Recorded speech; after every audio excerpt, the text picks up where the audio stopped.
Hello, welcome to all of you my YouTube channel. Mukesh Chaudhary Jaipur द्वारा आज की क्लास में आपका हार्दिक स्वागत अभिनंदन, जिसमें आपका टॉपिक्स सीरीज नंबर वाइज से चल रहा था, जिसमें परसेंटेज के रूप में प्रतिशत चल रही थी। उस प्रतिशत के जहां आपके 6 लेक्चर हो चुके थे, जिसमें 6 लेक्चर हो चुके हैं। आप यदि चैनल पर फर्स्ट बार हो तो जितने भी लेक्चर पीछे बने हुए उन लेक्चरों को एक कंटिन्यू रूप से कीजिए। जिसमें आप किसी भी प्रकार की दुविधा हो तो मुझे कमेंट बॉक्स में कमेंट कीजिए, शेयर कीजिए। और मेरे कहने का मतलब है कि आप एक कड़ी से कड़ी लेते रहिए, जिससे आपकी एक मतलब मजबूताई से सफलता सक्सेसफुल हो सके और अपनी अचीवमेंट को, लक्ष्य जो भी आपका गोल है उस लक्ष्य को भेज सके। तो आज की क्लास में हम पीछे वाली क्लास में परसेंटेज वेन आरेख पर कार्य कर रहे थे। उन वेन आरेख के अनेक प्रकार के हमने क्वेश्चन देखे। उसी क्वेश्चन के वेन आरेख के अनुसार एक पर्सन के माध्यम से फिर रिलेटेड कड़ी को जोड़ना चाहता हूं। फिर अगले कॉन्सेप्ट की बात करेंगे, जिसमें अनेक प्रकार के कॉन्सेप्ट होंगे। उन कॉन्सेप्ट को आप अच्छी तरह से समझने की कोशिश कीजिए। और जब हम लोगों ने किसी कार्य को परिपूर्ण तैयार करने के लिए या उस चीज का आगाज कर दिया है, तो हम अब पीछे हटने की कोई आवश्यकता नहीं है। आप किसी भी प्रकार की दुविधा में हो या सरलीकरण आप में किसी भी प्रकार की कठिनाई आती है, तो आप उस दुविधा या कठिनाई का आप डटकर सामना कीजिए, जिससे आपकी हर तरह की या जो भी आपकी दुविधापूर्ण परिपूर्ण आपकी स्थिति का पता चला सकती है, उनको आप अच्छी तरह से एक्टिवेट करें। और यदि आप चैनल पर फर्स्ट बार हो तो लाइक और शेयर कीजिए और सब्सक्राइब भी कीजिए, ताकि हमारे जो भी लेक्चर्स नए आपकी क्लासेस बनी है उन क्लासों को आप लगातार कंटिन्यू रूप से ले सकें। तो यह लगभग परसेंटेज की आपके पास 9-8 क्लास से बनने वाली है, जिसमें आज की क्लास आपकी 7 नंबर की, जिसमें लेक्चर 7 नंबर होगा। और इस लेक्चर के अंतर्गत एक तो परसेंटेज से और अनेक प्रकार के कॉन्सेप्ट की बातें करेंगे, जो आपको एक कड़ी के माध्यम से कंटेंट को अवेलेबल कराया जा रहा है। और आज विशेष तौर पर ध्यान रखिए, इस क्लास आज लंबी जा सकती है, ठीक है। तो आप अच्छी तरह से डटकर और क्लास को एकाग्रता से लीजिए। तो देखिए, हम क्वेश्चनों की आज शुरुआत करते हैं, जिसमें आपको एक कड़ी के माध्यम से जोड़ना चाहूंगा। जो भी आपका वेन आरेख था, उन वेन आरेख के बारे में मैंने आपको अच्छी तरह से जानकारी डेवलप कराई। मतलब जो भी आपकी जानकारी थी उनको अच्छी तरह से मैंने समझाने के प्रयास बहुत किया है। और इसी को आगे समझाते हुए हम क्वेश्चन के माध्यम से जोड़ना चाहेंगे कड़ी को। भाई यह लेक्चर किस प्रकार से आपको परिपूर्ण यानी तैयारी के रूप में जुड़ा सकता है। तो देखिए, क्वेश्चन को अच्छी तरह से समझने की कोशिश कीजिए कि एक कॉलेज की एक सर्वे में पता चलता है कि एक कॉलेज, उस कॉलेज के सर्वे के दौरान पता चलता है कि कितने स्टूडेंटों को, लगभग कितने स्टूडेंटों को, कि 120 लोग BMW पसंद करते हैं। अब यहाँ आपके पास कॉलेज है, उस कॉलेज के अंतर्गत अनेक प्रकार के स्टूडेंट, उस स्टूडेंटों में सर्वे किया जाता है कि 120 स्टूडेंटों को, एक बार मैं क्वेश्चन पढ़ देता हूँ, फिर डेटा अनुसार लिखा दिया जाएगा। 120 लोगों को BMW पसंद है, 37.5% लोग ऑडी पसंद करते हैं, 40 लोग BMW ऑडी दोनों पसंद करते हैं। यदि सर्वे में 320 लोग थे तो उन लोगों की संख्या बताओ जो या तो BMW या ऑडी पसंद करते हैं।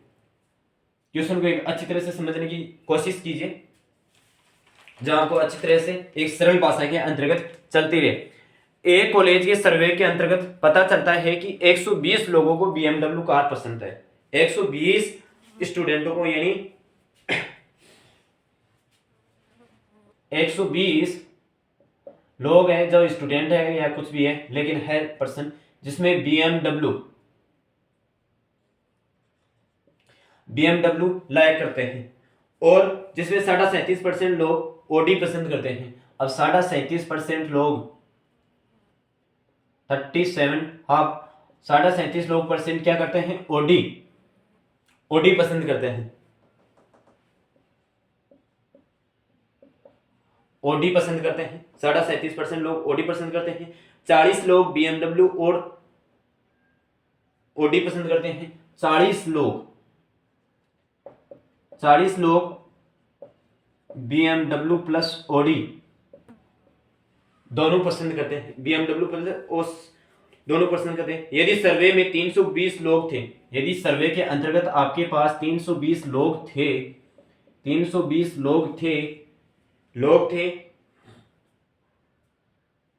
तो उन लोगों की संख्या बताओ जिनमें या तो BMW या ऑडी पसंद करते हैं। तो आपको उन संख्याओं की बतानी है जिसमें या तो BMW या ऑडी पसंद करते हैं। ठीक है, इन दोनों की चीजों को आपको बताना है कि वह व्यक्ति किस प्रकार से आपकी चीज को वेरीफाई करता है और किस प्रकार से आपको सवाल को जानकारी इंफॉर्मेशन मिल चुकी होगी। मैं आपको अच्छी तरह से समझाने की कोशिश करूंगा। तो आप मुझे ये बताइए कि 40% लोग क्या है BMW और ऑडी पसंद करते हैं। ठीक है, यहाँ क्वेश्चन बनाते हैं कि BMW और ऑडी कि 40% यानी 40 लोग हैं जो आपके पास BMW और ऑडी लाइक करते हैं। ठीक है, इसी प्रकार क्वेश्चन के अनुसार मैं बताऊं कि आपके पास BMW पसंद करने वाले लोग कितने हैं 120, तो 40 यहां आ गया, तो BMW यहां आपके पास कॉमन फैक्टर में आ जाता है, तो इस संख्या कितनी होगी 80। यह कॉमन फैक्टर में दोनों में सम्मिलित रूप से आ गया। यह केवल आपके पास यह क्वेश्चन के अंतर्गत ओनली कैप्चर के रूप में नहीं देखा गया। ठीक है, इसी क्वेश्चन को 80 यानी 80 लोग यानी दोनों टोटल 120 लोग हैं जो BMW को पसंद परसेंटेज को लागू करते हैं। अब मुझे यह बताइए कि आपके पास 120 ऑडी, आपके पास 40 लोग परसेंट BMW यानी 37.37% की 3/8 यह भिन्न मूल संख्या के अंतर्गत आती है। मूल भिन्न संख्या के अंतर्गत आती है तो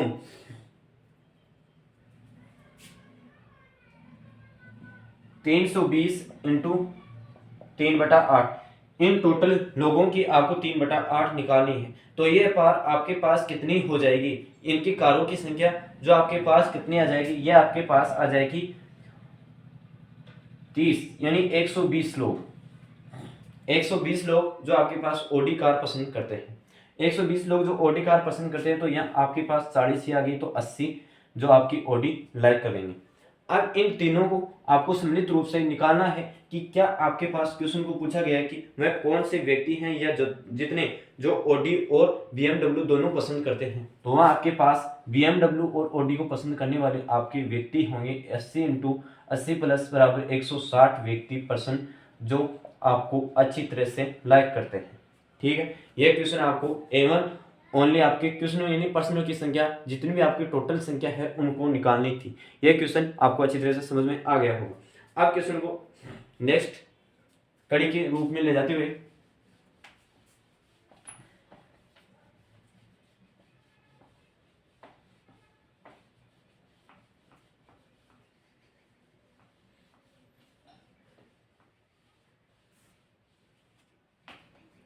नेक्स्ट क्वेश्चन की तरफ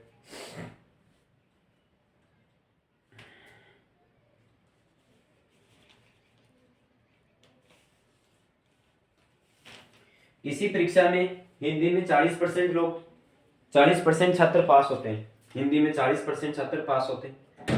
अंग्रेजी में 55% छात्र पास होते हैं। यह ज्ञात है कि दोनों विषय में फेल होने वाले छात्रों की संख्या दोनों विषय में पास होने वाले छात्रों की के दुगुनी है। तो ये दोनों विषय में अगर 16 छात्र फेल होते हैं तो कुल कितने छात्र ऐसे होंगे जो दोनों परीक्षाएं यानी आपको उसमें कुल टोटल परीक्षाओं की यानी कुल स्टूडेंटों की संख्या निकालनी होगी। तो क्वेश्चन को आप अच्छी तरह से समझने के प्रयास कीजिए। फिर से क्वेश्चन को समझाने का प्रयास करूंगा कि किसी परीक्षा में हिंदी में 40% छात्र पास हुए, हिंदी में 40% छात्र प्राप्त होते हैं, अंग्रेजी में 55% छात्र पास होते हैं। ठीक है, और यह ज्ञात है कि दोनों विषय में फेल होने वाली संख्याओं की यानी छात्रों की संख्या जो पास होते हैं उनसे दुगुनी है। यानी आपका व्यक्ति कोई पास हो रहा है x है, उनसे फेल होने वाली की संख्या दोगुना है। यदि दोनों विषय में 16 छात्र फेल हो जाते हैं, यदि दोनों विषय में आपके पास 16 छात्र फेल हो जाते हैं, 16 छात्र क्या हो जाते हैं फेल हो जाते हैं। तो फेल होने के बाद तो कुल कितने छात्रों ने इन परीक्षा में भाग दिया यानी कुल इन परीक्षाओं के अंतर्गत भाग लिया। ठीक है, इस क्वेश्चन को आप अच्छी तरह से समझने की कोशिश कीजिए। जो आपका यहाँ आपके पास डेटा जो दिया गया है उन डेटा के अनुसार आपको एक वेन आरेख के माध्यम से समझना होगा। दो सब्जेक्ट इन दो सब्जेक्टों में आपके पास हिंदी और इंग्लिश सब्जेक्ट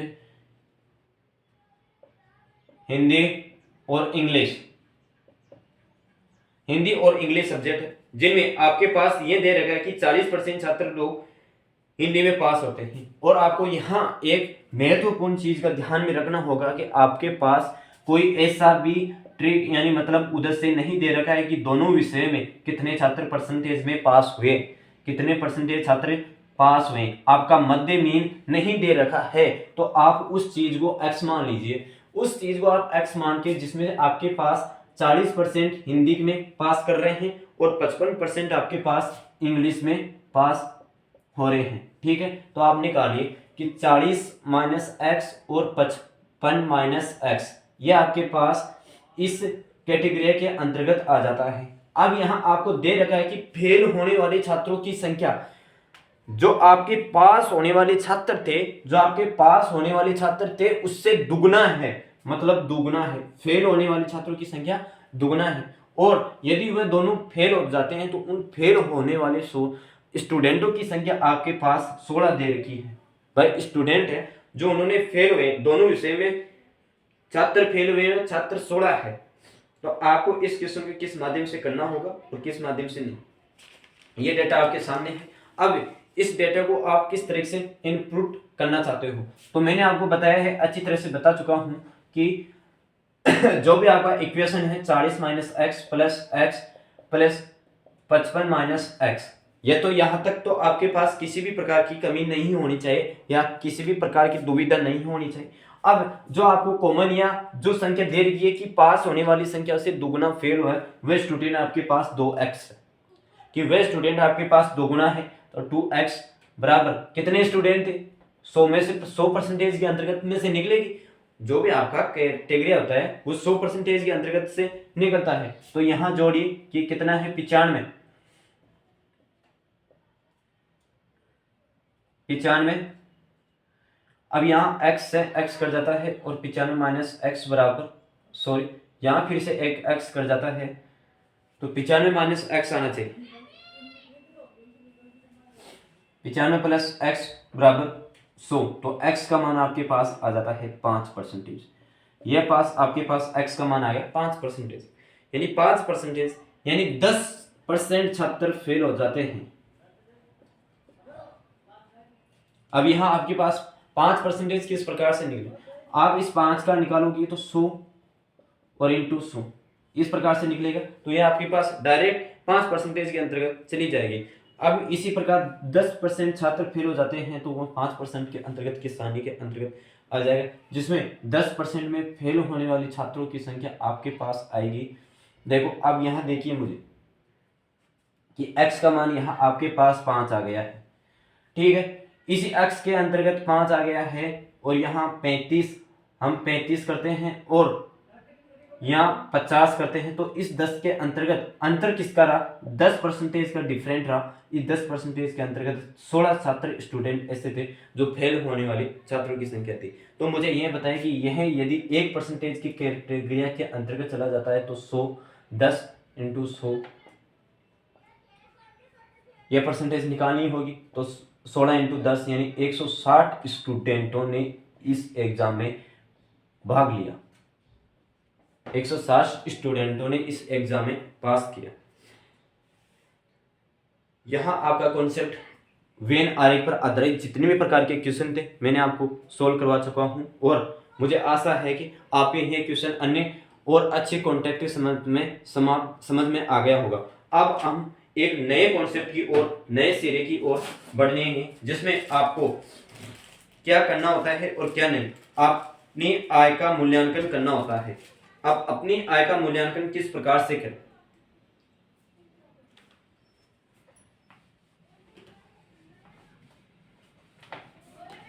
तो वेन आरेख में यदि आपकी किसी भी प्रकार की दिक्कत आती है तो मुझे आप अच्छी तरह से कांटेक्ट करें। एक वेन आरेख के अंतर्गत ही नहीं, जितने भी पीछे जो लेक्चर या क्लासेज जो भी टॉपिक हुए हैं उन टॉपिकों को आप अच्छी तरह से लीजिए और किसी भी प्रकार की असुविधाजनक पाई जाती है तो मुझे कांटेक्ट करें। तो अब आपका नया कॉन्सेप्ट है जिसमें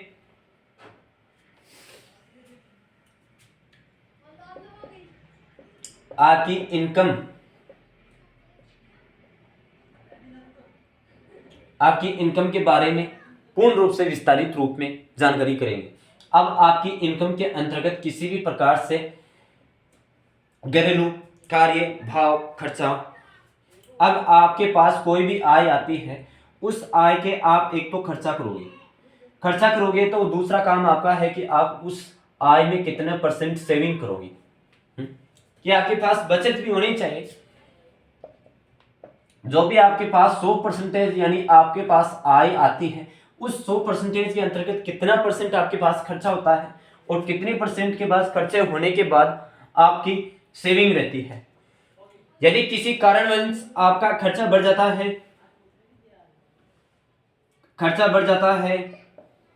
बढ़ता है तो आय भी बढ़ेगी।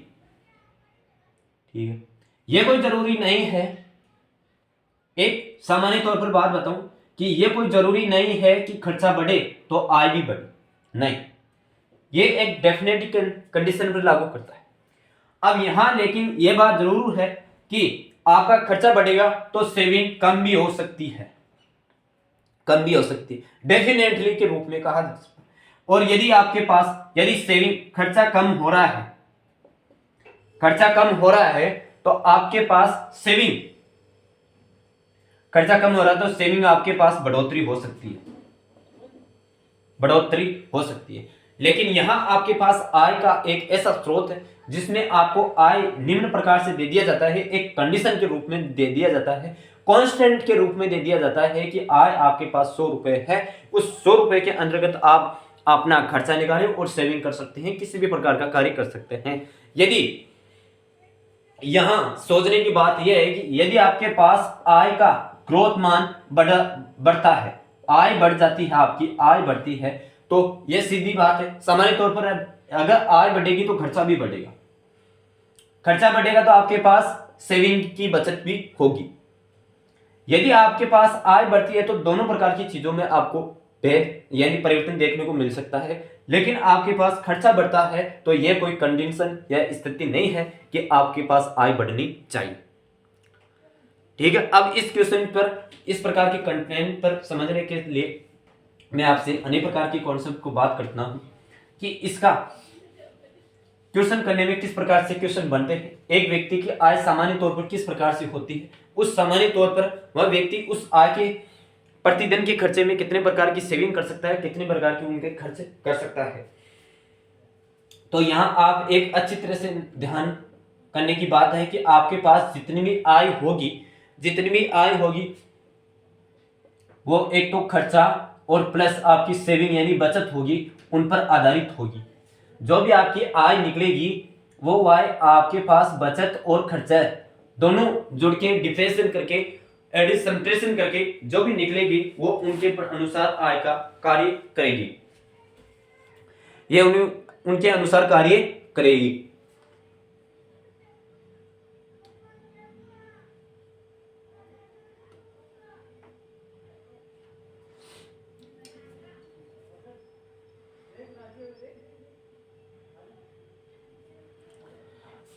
आय के अनुसार खर्चा करेंगे। अब देखिए इसके प्रकार के क्वेश्चन किस प्रकार से होते हैं, इन क्वेश्चनों पर आप अच्छी तरह से पकड़ बना लीजिए जिसमें आपका इनकम आय सोर्स किस प्रकार से बनता है। तो ठीक है, क्वेश्चन को समझने की कोशिश करेंगे और नए कॉन्सेप्ट की ओर बढ़ रहे हैं। क्वेश्चन पढ़ता हूं, आपके इन आय के आधार पर जितने भी कॉन्सेप्ट बनते हैं या करने के पढ़ते हैं वो मैं आपको अच्छी तरह से बताऊंगा। ठीक है, क्वेश्चन को समझिए कि एक व्यक्ति अपनी आय का 80% खर्चा कर देता है, एक व्यक्ति है अपनी आय का 80% खर्चा कर देता है। ठीक है, अगर उसके आय में 19% की वृद्धि कर दी जाती है, यदि उनकी आय में 19% की वृद्धि कर दी जाती है और खर्चे में 30% की वृद्धि होती है तो उसकी बचत पर क्या प्रभाव पड़ेगा। क्वेश्चन बहुत ही निकालने किस प्रकार से, डेटा आप अच्छी तरह से सुन लें कि एक व्यक्ति अपने आय का 80% खर्च कर देता है। भाई एक व्यक्ति है जो अपनी आय का 80% खर्चा कर देता है। ठीक है, खर्चा कर देता है, यदि उसकी आय में 19% की वृद्धि कर दी जाती है, 19% की वृद्धि ग्रोथ कर दी जाती है आय में, तो खर्चे में 30% की वृद्धि हो जाती है। ठीक है सर, भाई खर्चे में उसकी 30% की वृद्धि हो जाती है। यदि आपके पास आय बढ़ी तो खर्चा भी बढ़ेगा, वो आपको मैंने पहले कंडीशन बता चुका हूं। तो उसकी बचत पर क्या प्रभाव पड़ेगा? अब आपसे क्वेश्चन पूछा है कि बचत पर क्या प्रभाव पड़ेगा। आय यदि उस व्यक्ति की 80% थी, तो आय में यदि 19% की वृद्धि कर दी जाती है तो खर्चे 30% की बढ़ोतरी हो जाती है, तो उसके आय में यानी आपकी सेविंग है उसकी कितना प्रकार की बचत होगी। अब मुझे यह बताइए कि किसी भी प्रकार का व्यक्ति हो, किसी भी प्रकार की आय हो, वह एक कैटेगरी के रूप में दे दी जाती है कि आपके पास टोटल इनकम जो आपका एक्सप्रेशन होता है जो आपका एक्सप्रेशन होता है मतलब खर्चा प्लस सेविंग, जो आपको मैंने अच्छी तरह से बताया। आपको पता है कि किसी भी व्यक्ति के पास 100% की आय रहती है, 100 रुपए उसके पास, 1000 हो 2000 हो, लेकिन होती है पूर्ण रूप से 100% आय। उस 100% के अंतर्गत में से उस व्यक्ति ने 80% खर्चा कर दिया। 80% खर्चा कर दिया तो उसके पास सेविंग में कितना परसेंट बचा? सेविंग के अंतर्गत उसके पास 20% बचा। ये मेथड समझिए, आराम से समझिए, सोच समझ के सुन। यदि उस व्यक्ति के अंतर्गत आय में 19% की वृद्धि कर दी जाती है, भाई आय में 19% की वृद्धि कर दी जाती है, तो उसके पास टोटल आय कितने परसेंटेज होगी? अब वर्तमान टाइम में 119% यानी 100% उसकी इनकम होगी अभी प्रेजेंट टाइम। तो उसके खर्चे के अंतर्गत 30% उसके खर्चे के अंतर्गत 30% की बढ़ोतरी कर दी तो उसकी खर्चा 110 हो गया। 110 हो गया तो मुझे यह बताए कि आपके पास जितना उसकी सेविंग था, उस सेविंग में कितना फर्क पड़ेगा, उस सेविंग पर क्या प्रभाव पड़ेगा?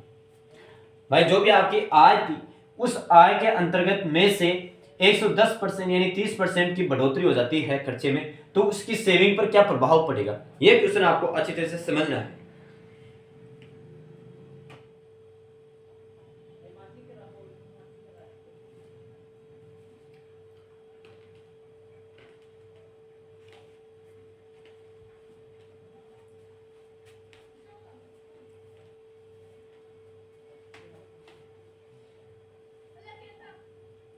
या कितने परसेंट का फर्क पड़ रहा है?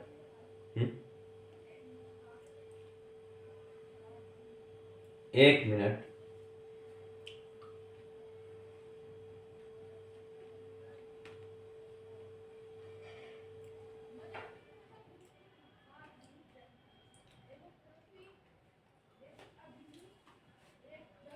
नौ का फर्क पड़ रहा है ना भाई। 9% यहाँ इनकम थी तो 9% का यहाँ, और यहाँ 9 इसके पास आ रहा है, ठीक है, ये प्रभाव पड़ेगा।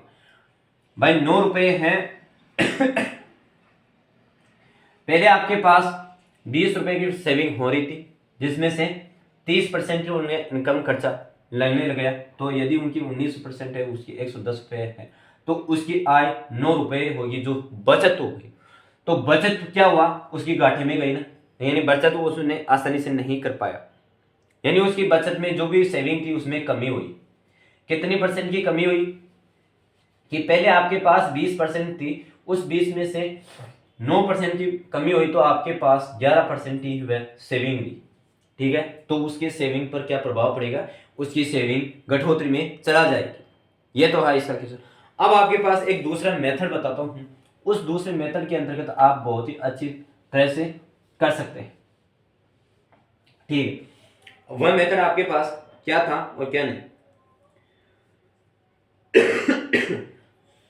भाई मुझे ये बताइए कि इस 80% का हम प्रतिशत में भिन्न किस प्रकार से कर सकते हैं? 4/5 ये मूल संख्या थी, ये मूल संख्या थी, तो हम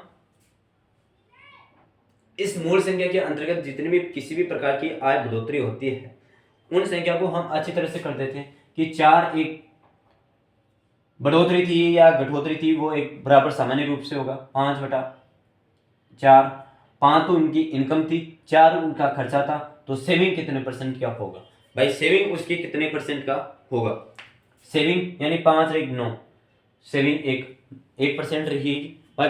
9 रुपए उसकी इनकम ही 5 थी भाई, उनकी इनकम ही 5 थी, एक्सप्रेस में उसका खर्चा 4 रुपए हो गया, तो उनकी सेविंग 1 रुपए बची। अब इसको हम यदि सैकड़ों के अंतर्गत जान ले कि यहाँ 500 रुपए यदि इनको 100 से मल्टीप्लाई कर देते हैं, 500 रुपये की इनकम हो गई, जिसमें 400 रुपये एक्सप्रेशन हो गया, 100 रुपये की बचत हो गई। तो क्या आपके पास कोई दिक्कत या प्रॉब्लम हो सकती है? कदापि नहीं हो सकती। यदि उसके पास 19% की वृद्धि कर दी जाती है, भाई उसके 19% की वृद्धि कर दी जाती है, तो उस 19% की वृद्धि में आपका 19% कितना होगा? 19% का आप परसेंटेज निकालिए।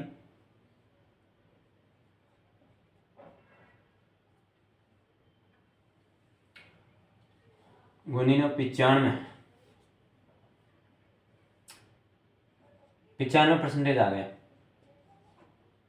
ठीक है, 95% आ गया। और यहाँ आपके पास यदि उसके 30 की वृद्धि कर दी जाती है, यानी 30 की वृद्धि कर दी जाती है, तो उस 30 के परसेंटेज में क्या प्रभाव पड़ेगा या क्या प्रभाव नहीं? इस 30% का आपके पास वैल्यू आ जाएगा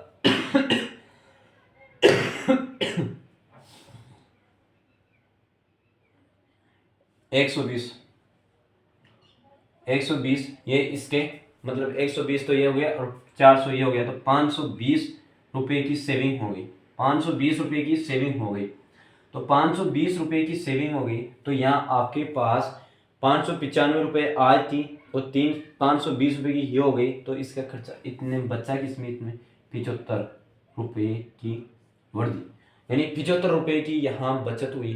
तो इससे जो आपका नॉर्मल थी सेविंग और इस वर्तमान प्रेजेंट के अंतर्गत कितने की कमी हुई? आपके पास देख लो कि 75 में से 100 यानी 25% की आपके पास कमी देखने को मिली। 25% आपको कमी देखने को मिली कि 25% की मैं कटौती कर रहा है। अब इसी क्वेश्चन को एक अच्छी तरीके से मोटिवेट अलग क्वेश्चन की ओर से समझेंगे, जो आपका कॉन्सेप्ट क्लियर हो।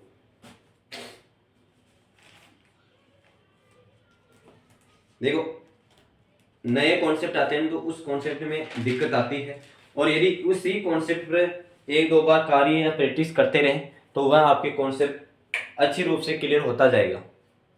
जो आपको आसानी या दिक्कतें पड़ रही है उनको संबंधित जो भी प्रॉब्लम सेट हो जाएगी।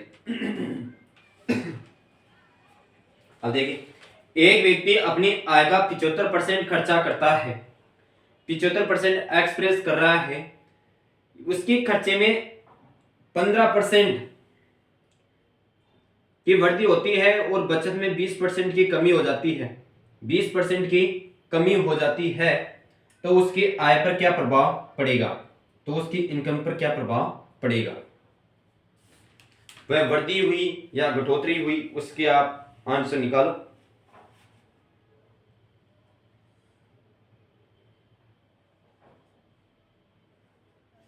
देखिए आप क्वेश्चन को अच्छी तरह से।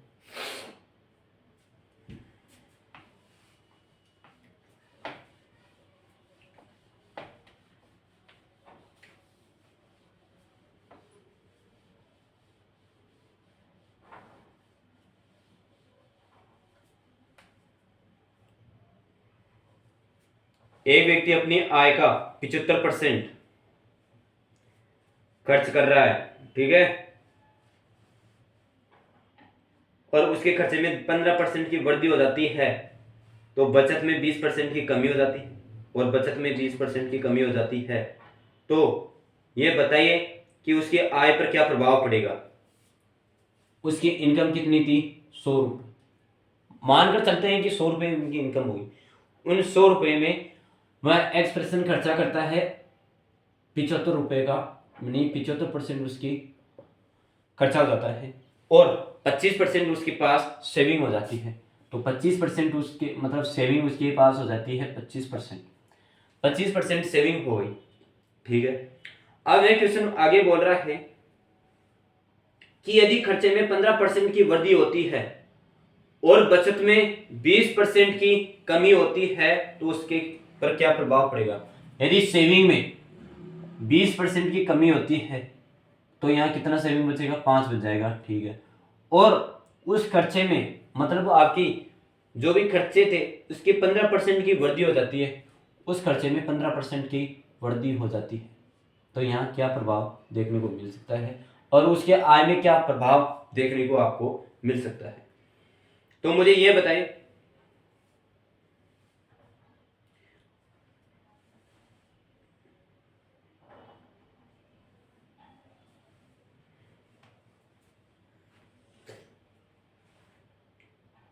पांच परसेंट की वहां कमी रही, 20% की बढ़ोतरी हुई तो 5% की कमी रही, तो यहाँ इनकम उसकी सोर्स 20% ही रही,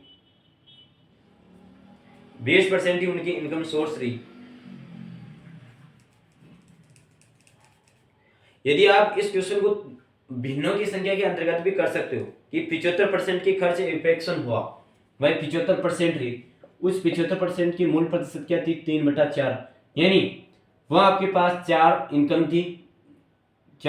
थी, वह खर्चा कर दिया और 3 उसकी सेविंग में बचत हो गई, 3 उसकी सेविंग में बचत हो गई।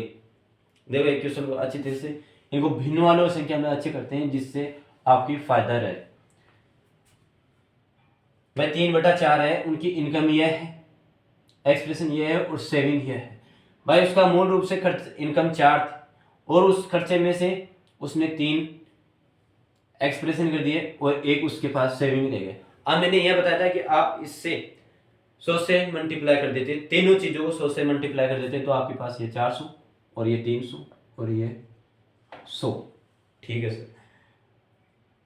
अब यहां आपको यह पूछ रहा है कि यदि 15% की वृद्धि हो जाती है, खर्चे में 15% की वृद्धि हो जाती है तो और 20% की उसमें कमी हो जाती है, भाई इसमें 20% की कमी हो जाती है तो आपके पास सेविंग कितना बचा, 80% रहा, 80% रहा, और इसमें 15% की वृद्धि हो जाती है, खर्चे में 15% की वृद्धि हो जाती है तो आपके पास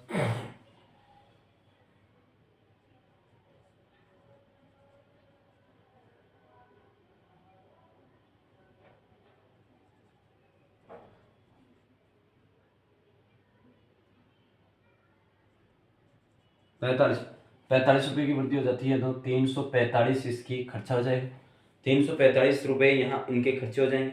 और यहाँ इनके मतलब जहाँ 20% की 3% कर रही है तो 25 रुपये यहाँ की बढ़ोतरी हो जाएगी तो 425 रुपये, 425 रुपये। तो ये मुझे ये बताइए इसमें बढ़ोतरी कितनी होगी, 25 रुपये की बढ़ोतरी हुई तो 425 इंटू कितनी इनकम सोर्स थी उनके पास, 100% निकालनी है तो आपके पास ये इनकम सोर्स में आ जाएगी 2, 25 होगा 100 और 4 इंटू 128, 6, 25, 6.25 इंटू परसेंट की यहाँ वृद्धि हुई है, कि वृद्धि हुई है। ये क्वेश्चन अच्छी तरह से आपकी समझ में आ गया हो। अब नेक्स्ट कॉन्सेप्ट पर आधारित क्वेश्चन करते हैं।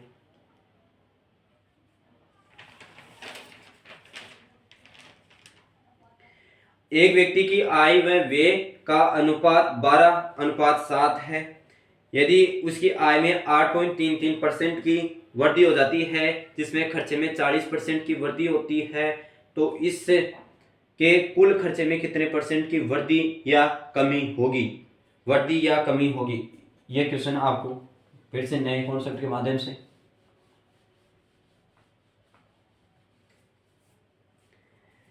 किसी व्यक्ति की आय व व्यय का अनुपात 12:7 है, आय व व्यय का अनुपात 12:7, अगर उसकी आय में 8.33% की वृद्धि होती है,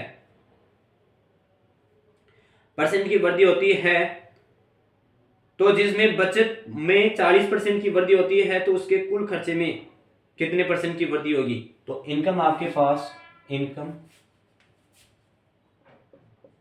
एक्सप्रेशन सेविंग, ठीक है, इनकम एक्सप्रेशन सेविंग 12:7 है तो 12 इनकम है और 7 एक्सप्रेशन है तो सेविंग उसके पास 5 रुपए की होगी। भाई माना कि सेविंग उसके पास 5 रुपए की होगी। अब यह पूछ रहा है कि उसकी आय में 8.33% की वृद्धि कर दी जाती है और जिसकी बचत में 40% की वृद्धि होती है, यानी 40% की वृद्धि, आपके पास 40% की वृद्धि हो गई सर, तो आप क्या करोगे, 2/12 5 यानी 2/5, इसका एक्सप्रेशन 2/5 आ गया। अब 2/5 आ गया, और जहाँ आपके पास 5 इंटू था तो 5 से 5, तो 2 रुपये की बढ़ोतरी हो गई सर। भाई यहाँ आपके पास 40% की होगी तो 2 रुपये की बढ़ोतरी होगी, प्लस 2 रुपये की बढ़ोतरी होती है तो सेविंग उसके पास 7 रुपये की होगी। माना कि उसके पास सेविंग 7 रुपये की आ गई, और यहाँ आपके पास कर रहा था कि 1/3, यानी उसकी वर्दी 8.3 हुई तो 13 रुपये की उसकी बढ़ोतरी, एक प्लस यहाँ करा तो 13 रुपये उसकी एक्सप्रेशन इनकम थी। और जिसमें से एक मतलब एक इनकम सोर्स मूल में से वर्दी एक्सप्रेशन ये किया तो उसके पास माइनस में ए गया तो 6 रुपये। भाई 13 रुपये इनके आय थी और 6 रुपये एक्सप्रेशन किए, और 7 रुपये, 6 और 5 7, 13 हो गए ना, 7 रुपये उसकी सेविंग हो गई, सेविंग हो गई। तो यहाँ आपको पास परसेंटेज में निकालना है कि क्या उसके पास कमी हुई या क्या घटोतरी हुई।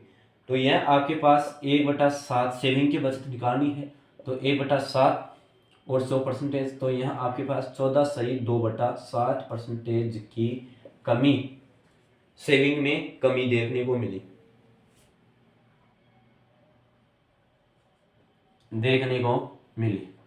ठीक है भाई। उसकी एक्चुअली इनकम 12 रुपये थी, 12:7 में था, तो आय इन एक्सप्रेशन 7 किया और सेविंग 5 रुपये बचे। जब उसमें एक मतलब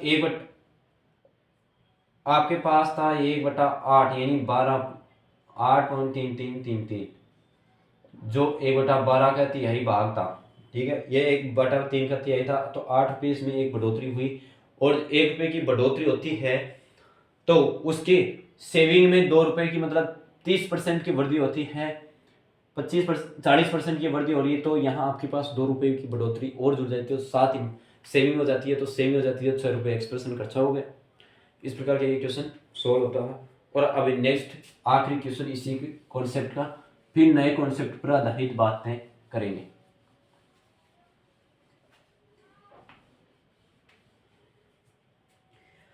अगर आय में बचत का अनुपात 25:9 है, अगर बचत का 1/3 भाग बढ़ा दिया जाए और खर्चे में 25% की वृद्धि की जाए और आय में 2100 रुपये की वृद्धि हो जाती है, तो उसकी प्रारंभिक बचत बताइए। अगर आय में बचत का अनुपात 25:9 है, आय में बचत का अनुपात, आय में बचत का अनुपात आपके पास 25:9 है, ठीक है। अगर बचत का 1/3 भाग बढ़ा दिया जाए और बचत का 1/3 भाग बढ़ा दिया जाए, 1/3 भाग बढ़ा दिया जाए तो खर्चे में 25% की वृद्धि हो जाती है, तो खर्चे में 25% की वृद्धि हो जाती है, खर्चे में 25% की वृद्धि हो जाती है, और आय में 2100 रुपये की वृद्धि हो जाती है, और आय में 2100 रुपये की वृद्धि हो जाती है, तो आपकी प्रारंभिक बचत बताना है आपको, ठीक है। क्वेश्चन को करते हैं।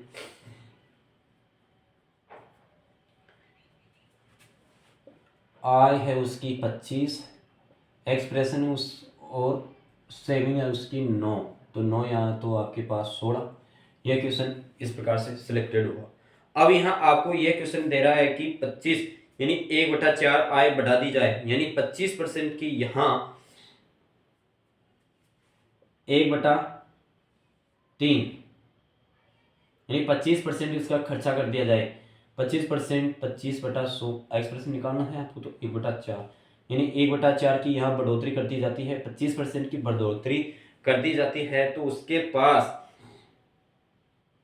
4 रुपये की कमी हो जाएगी। बढ़ोतरी करेगा तो आपके पास 20 रुपये तो यहाँ आ जाएंगे, और 20 रुपये यहाँ आएंगे, तो उसकी 1/3 इसकी सेविंग में खर्चे कर देते हैं, 1/3 CI में इसके सेविंग में खर्च कर देते हैं, तो वह उसके पास 12, 1/3 × 100 × 4 यानी 12 रुपये उसकी वृद्धि, सेविंग में 12 हो जाएगी, एक्सप्रेशन का 20 हो जाएगा। तो अब मुझे ये बताइए उनकी टोटल इनकम कितनी थी, 32 रुपये थी। प्रारंभिक उसकी इनकम कितनी थी, 32 रुपये होगी, ठीक है। अब यहाँ आपको टोटल 2100 रुपये दे रखा था, टोटल उसको 2100 रुपये दे रखा था, 1 यूनिट के बराबर 300 रुपये है। एक यूनिट बस 2100 रुपये दे रखा था, एक यूनिट बराबर 300 रुपये हैं, तो एक यूनिट 300 बराबर है, तो उसकी प्रारंभिक यानी सेविंग बचत कितनी थी, सेविंग बची थी उसकी 909 थी, तो इंटू 3 यानी उसकी टोटल 2700 रुपये की सेविंग हो जाएगी। क्या हो जाएगी, सेविंग हो जाएगी। यही क्वेश्चन यहाँ समझ में आ गया होगा, मुझे आशा है। इसी क्वेश्चन को अगले नेक्स्ट कॉन्सेप्ट पर आधारित क्वेश्चन करेंगे, और नेक्स्ट कॉन्सेप्ट बहुत ही अच्छे क्वालिटी का है, आप समझते रहिए उससे।